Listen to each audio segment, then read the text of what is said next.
When Jesus had finished saying all this to the people who were listening, he entered Capernaum. Capernaum, literally Capharnaum, or the village of Nahum, was, for all intents and purposes, Jesus' home base. It was where he would go back to for refreshment and healing, to spend time with friends and family. And we read that while he's there, verse 2, a centurion servant whom his master valued highly was sick and about to die. And the centurion heard of Jesus and sent some elders of the Jews to him, asking him to come and heal his servant. And when they came to Jesus, they pleaded earnestly with him, "This man deserves to have you do this, because he loves our nation and has built our synagogue." For those of you who were here last week, Tony Pilata shared. And from what I've heard, it was a really good, practical, meaty sermon. And Tony, he finished off Luke 6. And as we've talked about, Luke chapter 6 is the Sermon on the Mount, or at least it's Luke's version of the Sermon on the Mount. The Sermon on the Mount, of course, the most popular passage comes from Matthew 5, 6, and 7, 3 whole chapters of kingdom theology, Jesus sharing his heart of what it looks like to be spirit-filled, to be empowered, to be following after him, to be joining God in his mission of renewal for the whole world. Luke, however, he takes the Sermon on the Mount and gives us a much more contextualized, Gentile-centric version of the Sermon on the Mount. And he takes Matthew's 3 whole Gospels and boils it down to half a chapter. 3 whole chapters, and boils it down to half a chapter. And so essentially, his is the Twitter version of the Sermon on the Mount. It's real condensed, it's real precise, but even though it's shorter, it really is just as powerful. And last week we saw, as Tony was sharing, Jesus finishes the Sermon on the Mount with this invitation to put his words into action. In fact, he uses this tremendous illustration. He says, "The people who hear my word and do it is like the man who builds his house upon a rock, so that when the wind comes and the rain comes down and the storm begins to buffet and beat against that house, the house stands." Why? Because it has a foundation. It has a rock that is sustaining it and building it and using that house so that it can be established and strong. So Jesus says it's not just about hearing the word that counts, but it's about doing the word. That's what true faith looks like.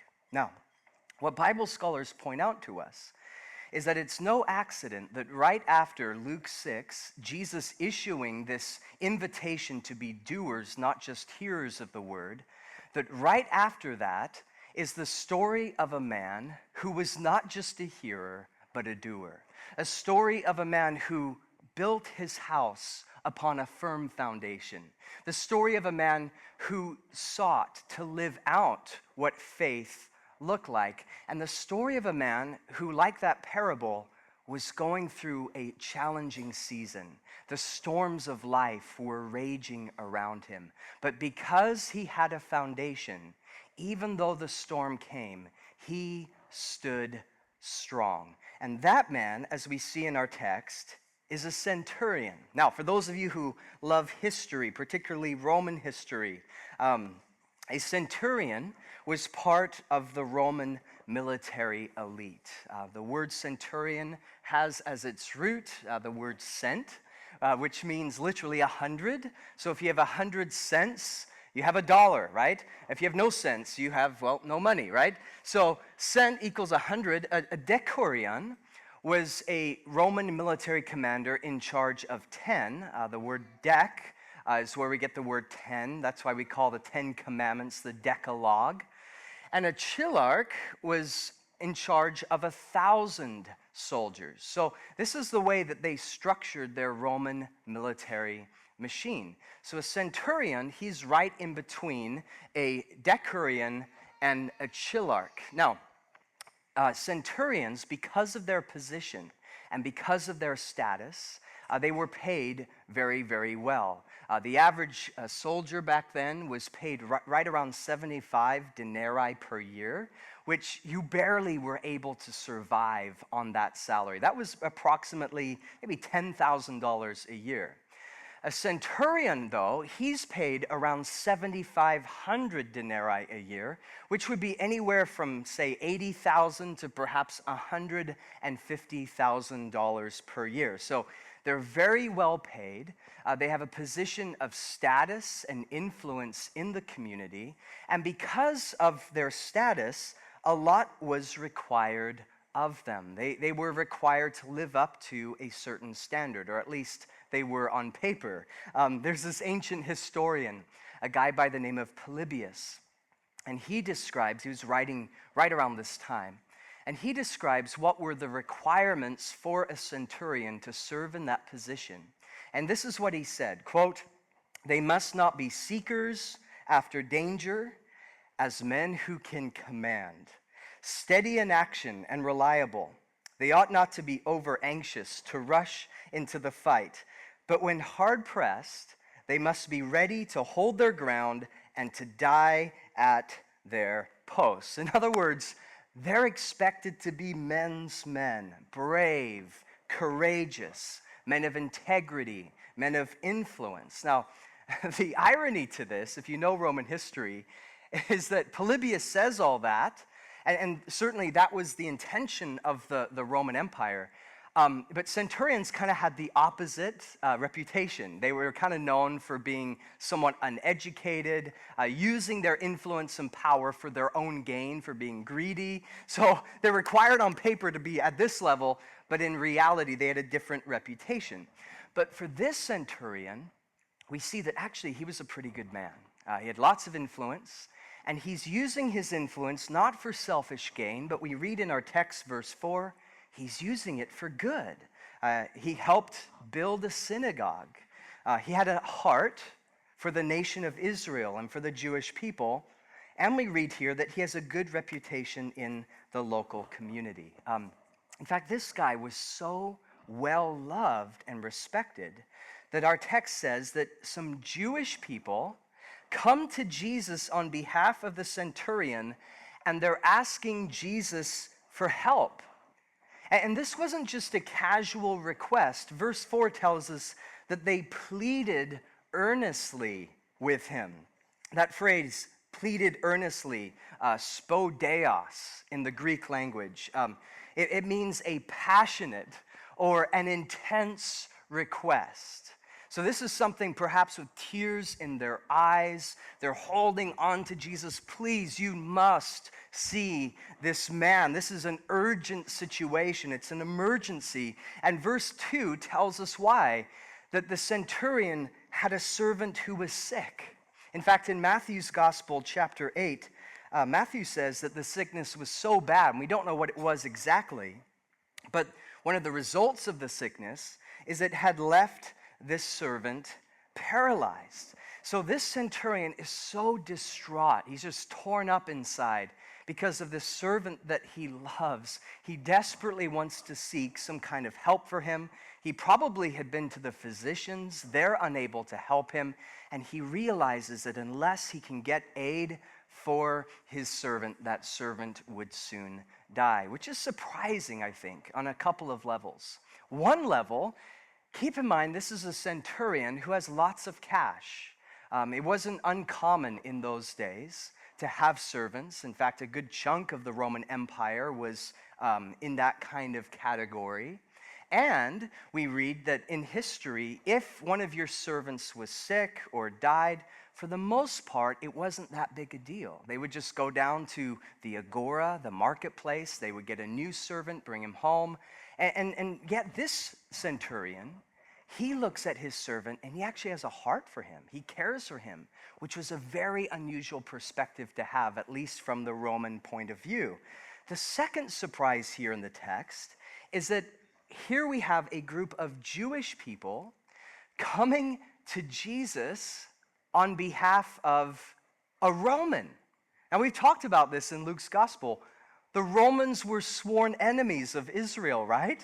They hated the Romans. The Romans persecuted the Jews. They oppressed the Jews. There was a brutal system of taxation which would restrict the Jews financially. They took away some of their rights and freedoms and responsibilities. So the Romans oppressed the Jews, and the Jews in turn hated the Romans. So in the first century, this is a time when there is this growing upsurge of rebellion. We have all these Jewish people now who are fuming and seething in their hatred for all things Roman. In fact, there was a group called the Zealots, and they're looking for a way to overthrow the Roman Empire. They're planning this strategically and actively, so much so, less than a generation after Jesus, the Jewish people, their angst and anger towards the Roman Empire would result in an all-out war. So war is on the horizon. You have these two groups of people who are despising each other, dehumanizing each other, and that's why this story is so unique, because you have Jewish people coming to Jesus, who was a Jew, saying, there's a Roman that you really need to help. Wow, I mean, this is very unusual, and of course it asks the question, what would Jesus' response be? Would he say, he's Roman, ignore him, right? Let his servant die.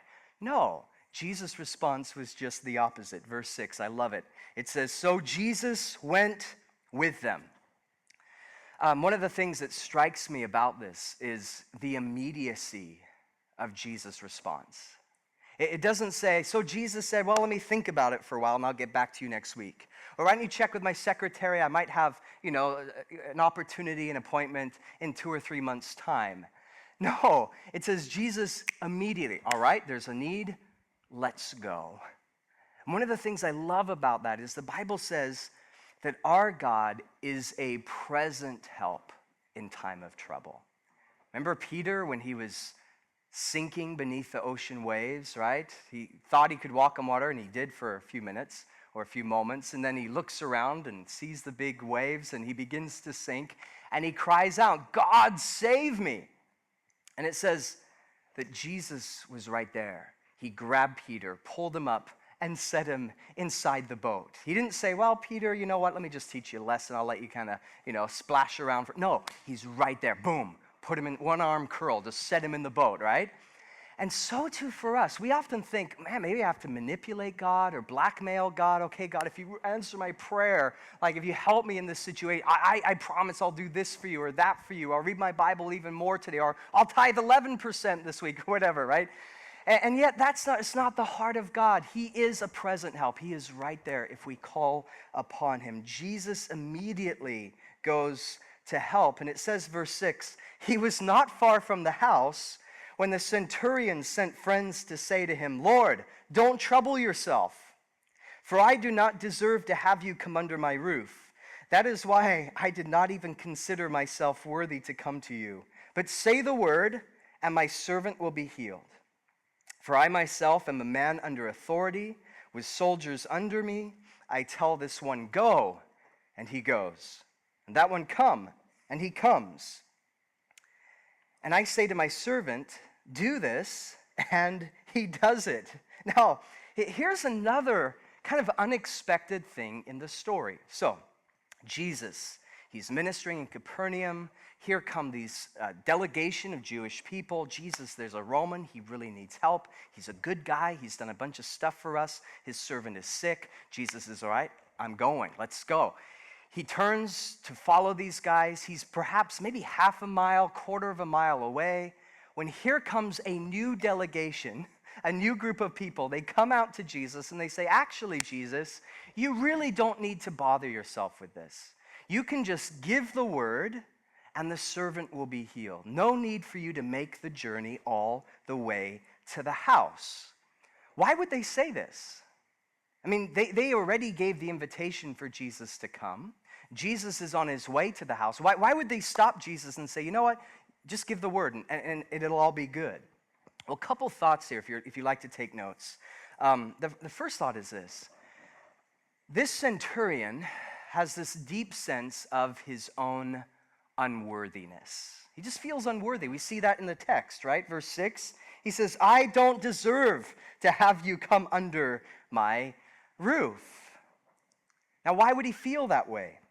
Well, we don't think this centurion at this point had already met Jesus, but it's very possible he had heard Jesus. In fact, I personally think that maybe he was there when Jesus gave the Sermon on the Mount, right? At the very least, he had heard about Jesus, heard about his miracles, heard some of his teachings through others. And the more that he heard about Jesus, the more impressed he was with him. The more he had the sense of, okay, this guy is not just a rabbi. He's not just a really good teacher. There's something else that's going on here. But combined with this sense of how great Jesus was, he had a deep, visceral sense of his own lack and his own unworthiness. So he simultaneously feels awe towards Jesus and a sense of horror and revulsion about himself. And he has this sense in his heart, look, I'm not even in the same league as Jesus. I'm not worthy to have him come into my house. In those days, going to someone's house was a really big deal. Who you ate with was a really big deal. Hospitality was more than just a buzzword. It was something that meant a whole lot to them. And so this man, he was painfully aware of his own inadequacy. And I think it's often that way, right? Like when you're around someone who's really good at something or really gifted at something, you kind of have this sense of awe mixed with a sense of, man, I'm not that, right? Brian Bozarth, who's not in here, that's why I can talk about him. He's with the kids right now. But he's an incredible guy. Get to know him if you haven't. Not least because of his athletic abilities. He used to train for the Olympics. And so a number of years ago, he was traveling the world, competing with athletes like Michael Phelps. He was a triathlete. He can run for miles on end like a gazelle. He can swim. He can bike, all these crazy things. And I first met Brian, I was like, I don't know, 15, 17 years ago or something.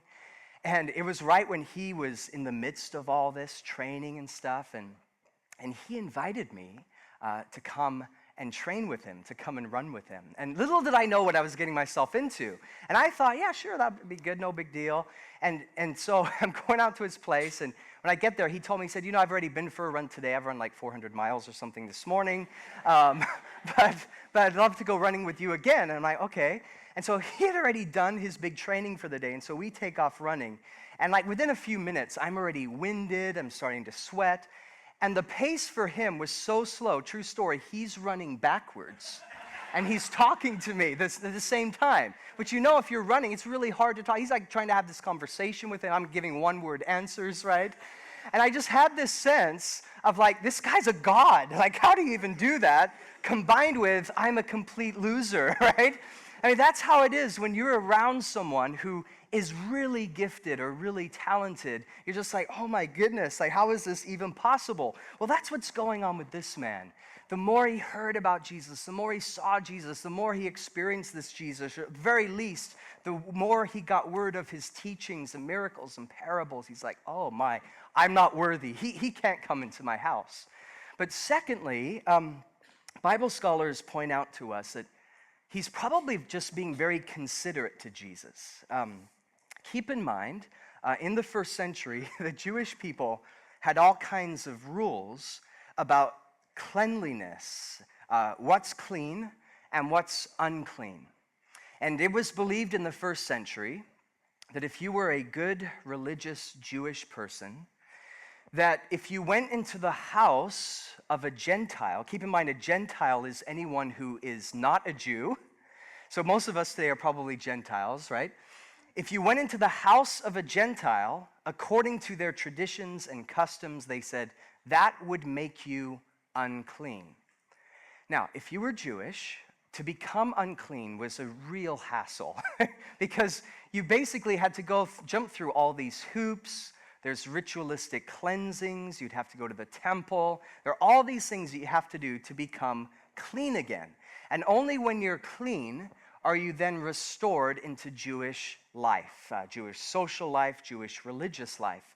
All that meant is that the majority of Jewish people, they're doing everything in their power to stay as clean as possible and to avoid anything that was unclean. So they had in their mind kind of this bifurcation between those who were clean and those who were unclean. That is, by the way, you can jot this down, in Acts chapter 10, what Peter struggled with. He had received this commission by Jesus, go, share the gospel. Peter's desire and his personal prejudice and leaning was, well, I need to go tell the Jewish people, right? I mean, they're going to be most receptive, or so he thought, to the message. And so he's going out. He didn't necessarily want to go to the Gentiles because in Peter's thinking, the Gentiles were unclean. But Jesus wanted to change Peter's perspective. That's why in Acts chapter 10, it says that Peter, he had this vision. He was fasting, he's waiting on the Lord, he's praying on the roof of a house in a place called Joppa. And while he's praying, he has this crazy vision of a sheet that comes down from heaven.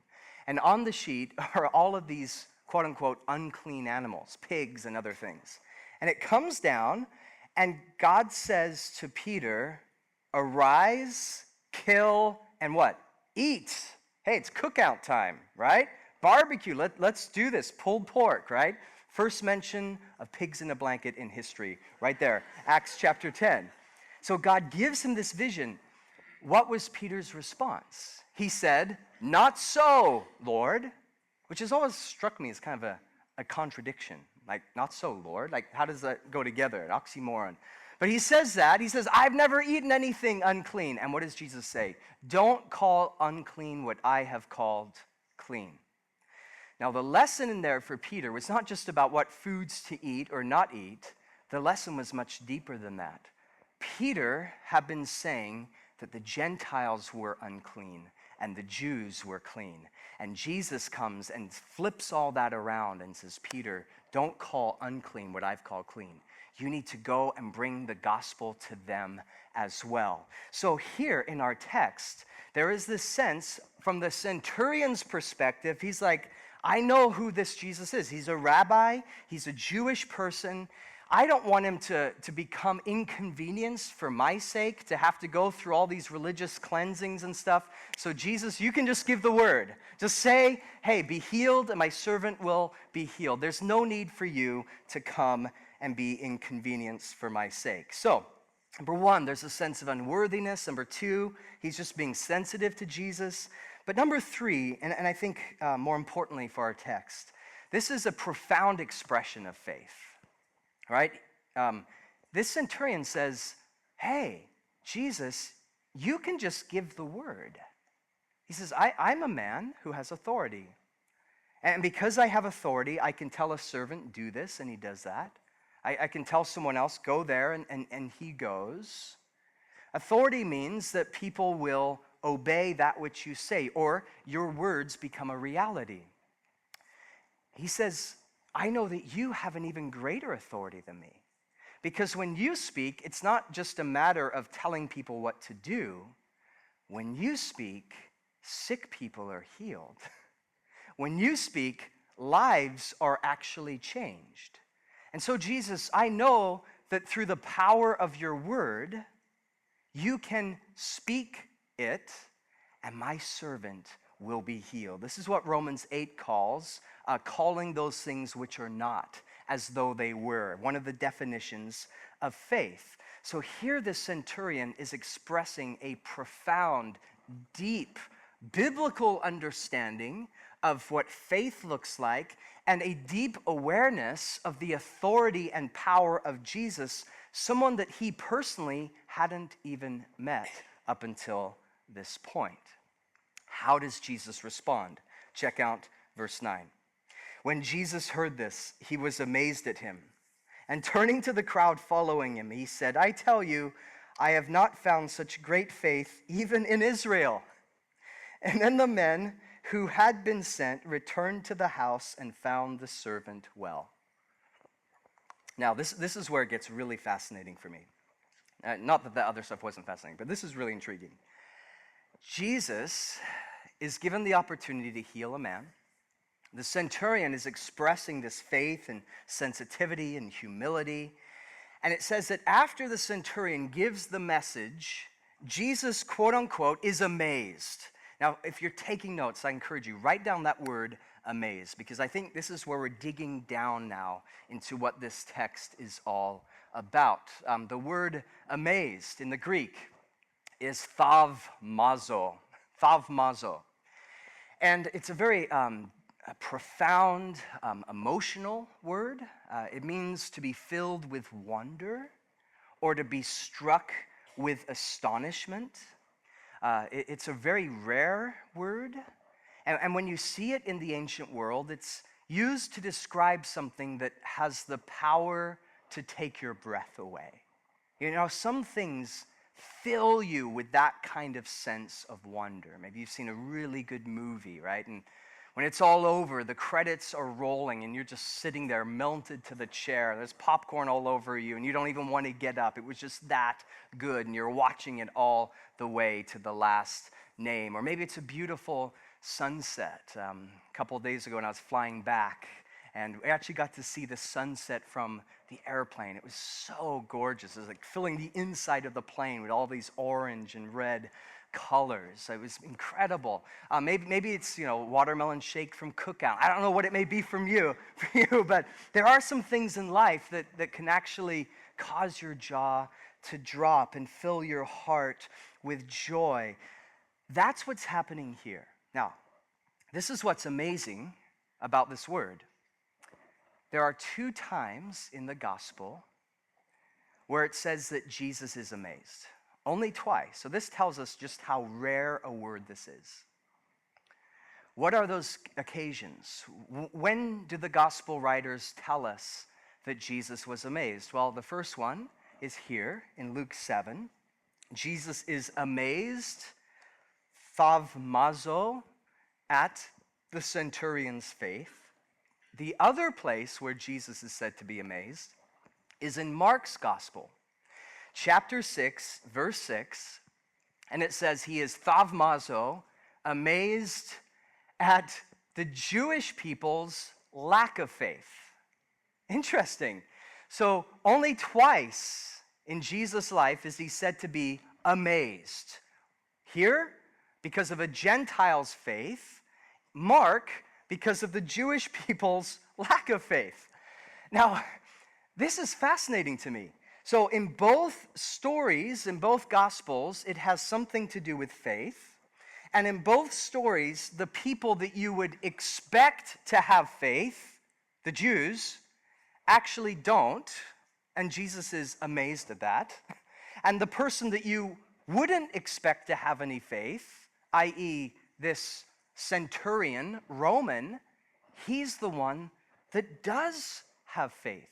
So this is a reversal of how the religious perspective would often look at others and the world. Now, I believe that every word of God is inspired. I believe that every sentence, every letter in the Word of God is inspired. And I don't think it's any accident that that word thavmazo is mentioned only twice, and both of them are in this contradictory, upside-down way. I think the gospel writers, and I believe the Spirit of God, is trying to tell us something very, very important here. What is that? Couple thoughts. The first one, and it's kind of self-evident, is that it is dangerous to make assumptions about people's faith. Now, I think that I'm a good judge of character. I think that I can figure out where people are at. But man, how many times I get it exactly wrong? The Bible says that man looks at the outward appearance, but God looks at what? The heart. And sometimes we can look at someone else and we think, oh, they've got it all together, right? They seem to be so religious, so holy. They're saying all the right things. They seem to be doing all the right things. But we may not know that in their heart, they're actually light years away from the heart of God. That there are things going on in their life that are grieving to God. There's hindrances and walls, a hardness that's there that we're not aware of. And conversely, we can look at people who we think from an outward perspective are nowhere near to salvation. We think that there's no way that they're going to get saved or are close to God, when it actually turns out that maybe their heart is a whole lot closer to God than we may expect. I'm reading this really fascinating book right now, and some of you may be intrigued by it. It's called There Is a God, How the World's Most Notorious Atheist Changed His Mind. Kind of a catchy title. So I picked it up, and it's written by a guy named Anthony Flew. And for those of you who have kind of a philosophy background, that will ring a bell. Anthony Flew, he recently died a couple years ago, but he, for a generation, really was the world's most notorious atheist. He was the Richard Dawkins of the 60s and 70s and 80s. I mean, he was the guy that inspired the new atheists, so-called, and he wrote prolifically against the existence of God, had these volumes of books where he's just arguing systematically, brilliantly, all of these points about anti-theism and how philosophy disproves the existence of God, on and on it goes. And you probably read some of Anthony Flew, again, if you have a philosophy background. Well, it shook the intellectual, philosophical world to its core when a few years ago, Anthony Flew comes out and he says, actually, I've changed my mind. He says, there is a God. And for him, and you can read this book, he's not a full Christian, but he calls himself a theist. And in this book, he comes out and he's like, you know, after studying the world, and for him particularly, it was a whole argument from design and fine-tuning, which is a whole fascinating field of study. He's like, I've just come to the conclusion, there has to be a God. Like, none of this can be accidental. And so he writes this book, and it just shook up the Richard Dawkins of the world. They didn't know how to respond. Well, actually, they did. Their response was basically to call him insane, which is an interesting way to disagree with someone. But here's a guy that you would think there's no way on earth he could get saved. There's no way on earth that he would ever come to faith. And from God's perspective, he's like, actually, he's really close. Turns out that those who are protesting the loudest, it's often because the Spirit of God is doing something inside of their heart. There may be a person in your life where you think there is no way they can there's no way they can turn it, there's no way they will repent. Listen, they could be a whole lot closer than you think they are. And again, back to Acts 10, that was the lesson that God was teaching Peter, right? The whole pigs in a blanket saga. Arise, kill, and eat. All of that was to teach Peter, those you think are in are actually out, and those who you think are out are actually in. Don't call unclean that which I have called clean. And what does Peter do? This is fascinating. Peter gets this vision. The first thing that he does after Jesus tells him this is he goes next door to the house of a centurion. Interesting, a centurion, a Gentile. And he shares the gospel with him, somewhat reluctantly. He didn't want to do it. Fine, I'll go tell the gospel to him. And he shares, and the centurion's like, oh my gosh, that's amazing, my life has changed. And his whole family gets saved, and the gospel spreads like wildfire. Fascinating. So here, in Luke 7, we see a centurion expressing profound faith. In the book of Acts, we see a centurion expressing profound faith.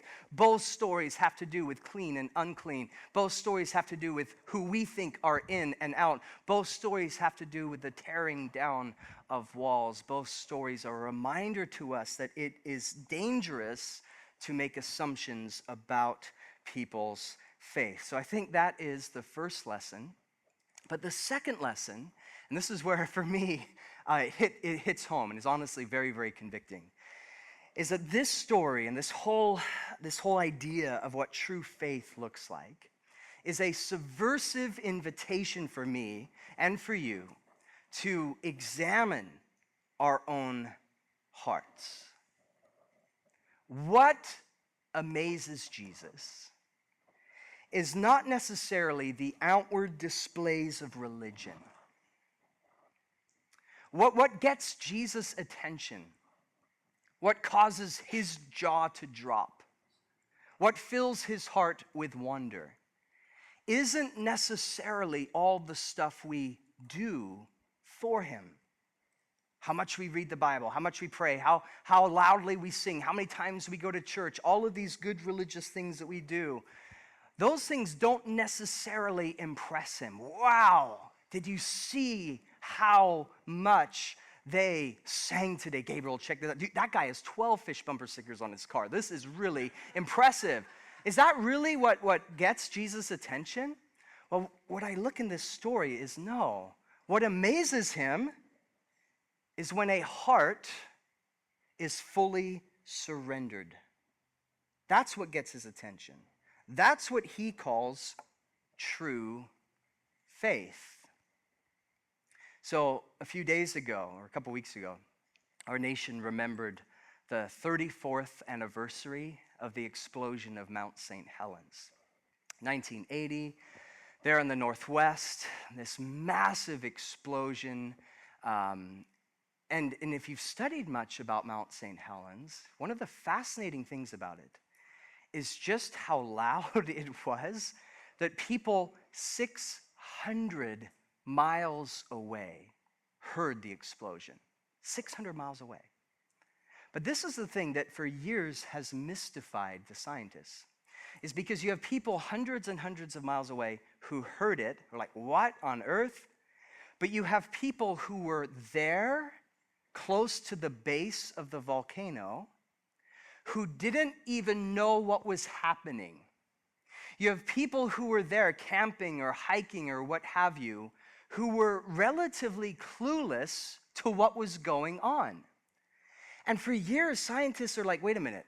So you have people hundreds of miles away who could hear it, and then you have a bunch of people right around the base of the volcano who didn't really know what was going on, who didn't hear it in the same way. They're like, how is that even possible? And so a ton of research has been done on this, and they came out a number of years ago with this whole theory called the zone of silence. And they said that the force of the Mount St. Helens explosion was so intense that the shock waves rocketed up into the Earth's atmosphere. They then bounced back from the atmosphere to Earth, but because of the curvature of the Earth, when those sound waves go up, they come back down, forming a cone, which meant that for people hundreds of miles away, it was a much louder explosion than for the people who were in the immediate vicinity. Now, when I look at this text, I kind of see this Mount St. Helens analogy coming to life. Because what we have here is a group of people, for all intents and purposes, are in proximity to the volcano, right? They're with Jesus. They're talking to Jesus, they're listening to Jesus, they're touching Jesus, they're observing Jesus, they're doing the religious thing, right? They're right there with Jesus, and yet in Mark 6:6, it says Jesus was amazed at their lack of faith. These very same people who were in proximity to him actually had hearts that were far, far away. Because only a couple years from this point, these same people would be rejecting him, some of them perhaps even shouting, "Crucify him, crucify him, crucify him." They were, in a sense, in what we call the zone of silence. They're in proximity, but that proximity was no substitute for genuine faith. But then you have a guy who, from a Jewish perspective, seemed hundreds of miles away from the community of faith, a Roman, even worse, a centurion, who they thought there's no way he even knows anything about God. And Jesus says, actually, that guy who seems to be hundreds of miles away from your perspective, he gets it more than you. I have never seen such amazing faith, he says, even in all of Israel. Thaumazo. Wow, this guy gets it. And he did. The Jesus message was for the centurion an eruption in his soul. It was explosive. It was life-changing. It revolutionized his perspective. You, Jesus, can just give the word, and my servant will be healed. Now, all of this, for me, is so convicting Because what it does is I look at this story and as I think through what impresses Jesus, is it makes me look at my own heart and really just ask this question: where am I at in my relationship with him? And could it be that for me, or for some of you as well, that we're kind of in that zone of silence right now? At least from the outward perspective, it looks like we're close to the volcano. It looks like we're close to God. We're at church, right? We're doing a good thing. We have our Bibles open or our iPhones on or whatever. We're close to him, at least outwardly. We sing the songs, we pay the tithes, we live out in the community telling others about him. We're doing all of these good things. But could it be that for some of us, even though we look close, that in our hearts, we are far, far away? Could it be that there's a hardness there, or a disconnect there, or a disinterest there, that we're doing all this work for him, but we're not actually spending time with him? And there's a big difference, really big difference. Yesterday, I was reading the story of Mary and Martha. It's in John 12, and Jesus was at the house. They were getting the dinner ready, at least Martha was, right? And she's busy working in the kitchen. She's got the stove on. She's preparing the table. She's vacuuming the house. She's doing the dishes, lighting the candles, trying to make this wonderful meal. And her sister, Mary, isn't helping. She's sitting at the feet of Jesus in worship. And Martha, she's stressed. She's anxious. She's uptight. Her heart is just wrecked with all of this angst. And finally, she can't hold it back anymore. And she's like, Jesus, you have got to tell my sister to get in here right now and help me. This isn't fair. This isn't right. And what does Jesus say to her? Martha, you're busy and troubled about many things. But one thing is necessary. And your sister Mary has chosen the better thing. And this is where, for me, it gets so convicting, because I, in that story, am the Martha. I'm the one who outwardly, I do a lot of stuff for him. And anyone looking from the outside would think, oh, wow, he's close, right? He's by the volcano. But man, there are so many times in my heart when I can be doing all that stuff, but in reality, I'm not actually hearing anything. I was just telling my wife this morning on the way to church, I'm like, this is going to be a convicting message for me, because the last couple of weeks we've been traveling and doing a lot of stuff and teaching and a ton of ministry, busy stuff. And I just confessed to my wife, I'm like, I have not spent much time with the Lord lately. I feel like my soul is dry. I just need to get away and be in prayer and seek him. And maybe you can relate to that, where you're so busy doing all this stuff for Jesus, but your heart is disconnected from Jesus. We have neglected what is the better thing. So where are we at in this? What happens for me, the way this plays out, is that when I get so busy doing stuff for the Lord, is that in time, if I go down that path for very long, what looks like faith outwardly actually begins to crumble. It starts to disintegrate. And then we start experiencing what we call burnout or exhaustion or tiredness, or I can't do this anymore, because what we're doing is operating in our own flesh and in our own strength and in our own power, rather than waiting on the Lord and letting him be our strength. And pretty soon, even those outward displays of faith, we don't even want to do them anymore. It's like the story of the guy who was sleeping in Sunday morning. His wife comes in. She's like, sweetie, you need to get up right now. It's time for church. And he kind of rolls over and he's like, I don't want to go to church today. I'm tired. They're a bunch of hypocrites anyway. I'm just going to stay home, watch the game. And she's like, no, I'm not going to let you do that. And I'm going to give you 3 reasons why. Number 1, because the Bible says we should be in fellowship. You should be at church. Number 2, maybe you can get some prayer or counseling afterwards. And number 3, you're the pastor. So get out of bed, right? And you see, that's what happens, right, in our own heart if we're not what Jesus called abiding in him. Abide in me and I in you. So for us, for me, for you, could it be that we have replaced intimate relationship with religious proximity? Could it be that our faith is more about performance than authenticity? If you can relate to that at all, here's the good news. Because I don't think this story is here just to beat us up and say, you're a loser, go home. I think this story is here as a beautiful reminder to us that even as Jesus was right there, even as Jesus responded immediately to go help the centurion, he is here right now to be our help in time of trouble. That if we just call upon him and say, Lord, I've been religious, I've been doing all the churchy stuff. People think that I'm doing well with you, but I know in my heart that I'm not. And I want to come back home. That if we make that decision today, he will embrace us, he will receive us, he will welcome us, and he will say to us, just like he said to that centurion, wow, that is amazing. Thaumazo. I have never seen such great faith even in all of Israel.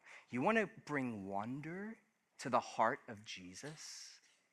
Align your heart with his today. And all you have to say is, God, forgive me. I've been that Martha. I want to be a Mary. I'm going to sit at your feet. I'm going to seek your face. I'm going to spend time with you. I'm going to talk to you. I'm going to pour out my heart. I'm going to listen to your spirit. I'm going to worship you in the quiet place, in the still place. I want my faith to be real. If you're there today, like the centurion, we can go from this place with hearts that are animated and enriched and filled with the beauty and the power of the gospel and what it truly means to live in his kingdom for his glory.